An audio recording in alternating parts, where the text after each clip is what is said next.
ആദ്യം ജിമ്മിയിലേക്കൊന്ന് പോയാൽ, ജിമ്മി, ഇപ്പോൾ ഇന്ന് വീട്ടിൽ SIT ഈ തന്ത്രിയുടെ വീട്ടിൽ റെയ്ഡ് നടത്തുകയാണ്. അവിടുത്തെ സ്വർണ്ണ ഉരുപ്പടികൾ ബന്ധുക്കളുടെ അടക്കം പരിശോധിക്കാനാണ് SITയുടെ നീക്കം. ആകെ പിടികിട്ടിയിരിക്കുന്നത് 576 ഗ്രാം സ്വർണം മാത്രമാണ്. അതാകട്ടെ കളവ് പോയ സ്വർണ്ണമാണ് എന്നത് ഇനിയും ശാസ്ത്രീയമായി തെളിയിക്കാനും സാധിച്ചിട്ടില്ല. അന്വേഷണം ഏത് ഘട്ടത്തിൽ ഏത് വഴിക്ക്, അതിനിടെ ചില രാഷ്ട്രീയ പ്രതികരണങ്ങൾ കൂടി വരുന്നുണ്ട്. സ്വർണം ഏറ്റവും പ്രധാനപ്പെട്ട തെളിവായി മാറുകയാണ്. തൊണ്ടയില്ലെങ്കിൽ കളവുമില്ല എന്ന രീതിയിലേക്ക് അവസാനം കേസ് അവസാനിക്കാതിരിക്കണമെങ്കിൽ ഇതിൽ കണ്ടുപിടിച്ചേ പറ്റൂ.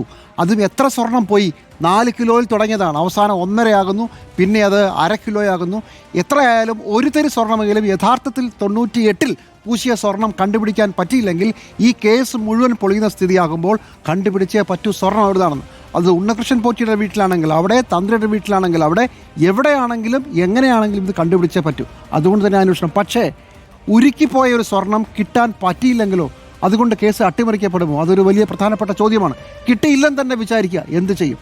അതിലും പ്രധാനപ്പെട്ട ചോദ്യം, എന്തുകൊണ്ട് തന്ത്രി ഈ കാര്യത്തിന് കൂട്ടുനിന്നു എന്നുള്ളത് എല്ലാവരെയും കുഴുക്കുന്നൊരു വിഷയമാണ്. പരസ്യമായി എല്ലാവരും ചേർന്ന് നടത്തിയ ഒരു മോഷണത്തിൽ ഞാൻ മാത്രം അറിഞ്ഞില്ല, ഞാനൊന്നും ചെയ്തില്ല എന്ന് പറഞ്ഞ് ശബരിമലയിലെ തന്ത്രിക്ക് ഒഴിയാനാവില്ല എന്നുള്ളത് ഇതിനോടകം തന്നെ വ്യക്തമാണ്. ആന്റോ അഗസ്റ്റിൻ, ഇപ്പോൾ രാഷ്ട്രീയ പ്രതികരണങ്ങൾ കൂടി വന്നു കഴിഞ്ഞിരിക്കുന്നു. വളരെ കരുതലോടുകൂടിയാണ് CPM-ഉം കോൺഗ്രസും ഈ വിഷയത്തിൽ ഇതുവരെയും പ്രതികരിച്ചിരിക്കുന്നത്. സംഘപരിവാർ ആവട്ടെ, BJP ആവട്ടെ തന്ത്രിക്ക് പൂർണ്ണ പിന്തുണയും കൊടുക്കുന്നു. വീണ്ടും ഒരു നാമജപ ഘോഷയാത്രയുടെ രാഷ്ട്രീയ അന്തരീക്ഷം ഒരുങ്ങുന്നുണ്ടോ കേരളത്തിൽ?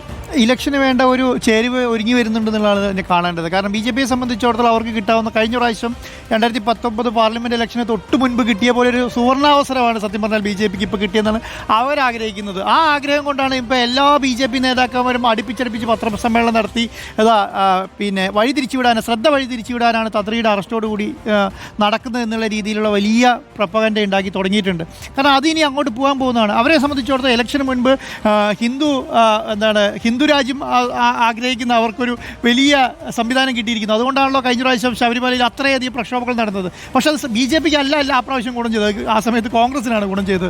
പക്ഷേ ഈ പ്രാവശ്യത്തെ സംബന്ധിച്ചിടത്തോളം ഒരു പ്രത്യേകത എന്താ പറഞ്ഞാൽ, ദൈവതുല്യനാണ് എന്ന് ജനങ്ങൾ വിശ്വസിക്കുന്ന അയ്യപ്പൻ്റെ പുതുസ്ഥാനീയനായിട്ടുള്ള തന്ത്രി ജയിലിലേക്ക് പോകുമ്പോൾ ഉണ്ടാക്കുന്ന ഒരു ജനങ്ങളെ സംബന്ധിച്ചിടത്തോളം ഒരു വിഷമമുണ്ടല്ലോ.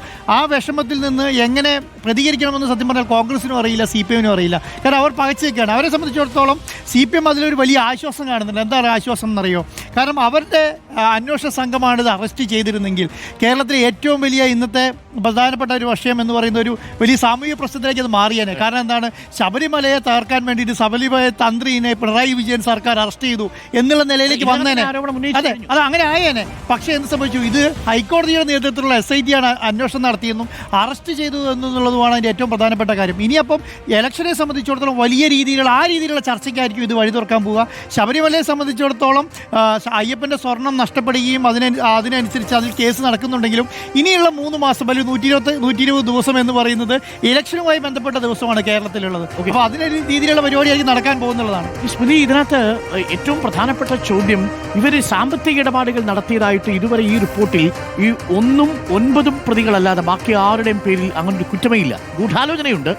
സ്വർണ്ണക്കൊള്ളയ്ക്ക് സാഹചര്യം ഒരുക്കുന്ന തരത്തിൽ സ്വർണം എന്നുള്ളത് മാറ്റി ചെമ്പെന്ന് എഴുതിയിട്ടുണ്ട്. ഇതൊക്കെയുണ്ട്. ഇവിടെ തന്ത്രിയുടെ കാര്യത്തിലും സാമ്പത്തിക ഇടപാടിന്റെ കാര്യത്തിൽ ചില സൂചനകൾ കിട്ടിയിട്ടുണ്ടെന്നേ പറയുന്നുള്ളൂ, റിപ്പോർട്ടിലില്ലേ? അപ്പോൾ ഈ അന്വേഷണം എങ്ങോട്ട് പോകുന്നു എന്നുള്ളത് വളരെ പ്രധാനപ്പെട്ടതല്ല. ഇനി 6 ആഴ്ച സമയമുള്ളൂ. അല്ല, ഇപ്പോൾ സാമ്പത്തിക ഇടപാടുകൾ സംബന്ധിച്ച് ED അന്വേഷിക്കുന്നുണ്ട്. അപ്പോൾ അതിൽ ക്രമക്കേടുകൾ കണ്ടു കഴിഞ്ഞാൽ അവരുടെ അക്കൗണ്ടുകൾ ഫ്രീസ് ചെയ്യും എന്നുള്ള അടക്കമുള്ള വാർത്തകൾ ഇന്ന് വന്ന ദിവസമാണ്. അപ്പോൾ അതിലേക്ക് പോകും ഉറപ്പായിട്ടും. ഇതിൽ ഏറ്റവും ഉത്തരവാദിത്തം ആർക്ക് എന്ന് ചോദിക്കുമ്പോൾ ബോർഡിനാണ് ഉത്തരവാദിത്തം. അതിലെ അവിടുത്തെ മറ്റു കാര്യങ്ങളെല്ലാം ചെയ്യുന്നത് സാങ്കേതികമായ അഡ്മിനിസ്ട്രേഷൻ മുഴുവൻ ഈ പറയുന്ന ബോർഡിന്റെ ഉത്തരവാദിത്തമാണ്. ഈ ആചാരപരമായ കാര്യങ്ങളാണ് തന്ത്രി ചെയ്യുന്നത്. തന്ത്രിയാണ് ഏറ്റവും തലപ്പത്ത് എന്ന് പറയുമ്പോൾ തന്ത്രിയുടെ അനുവാദത്തോടു കൂടി തന്നെയാണ് ഈ കൊള്ള നടന്നത് എന്നുള്ളതാണ്. അതിന്റെ വിവരങ്ങളാണ് SIT കിട്ടിയിരിക്കുന്നത്. ഇനി പ്രധാനം ഉറപ്പായിട്ടും തന്ത്രിയുടെ മൊഴിയാണ്. തന്ത്രിയെ ചോദ്യം ചെയ്യൽ നിന്നാണ് ഇനി മുകളിലേക്ക് പോകുമോ അതോ താഴെ തന്നെ അത് എങ്ങനെ കേന്ദ്രീകരിച്ചു എന്നതിന്റെ ഒക്കെ വിവരങ്ങൾ കിട്ടാനിരിക്കും. നമുക്കൊപ്പം ശരത്ത് ചേരുന്നുണ്ട്.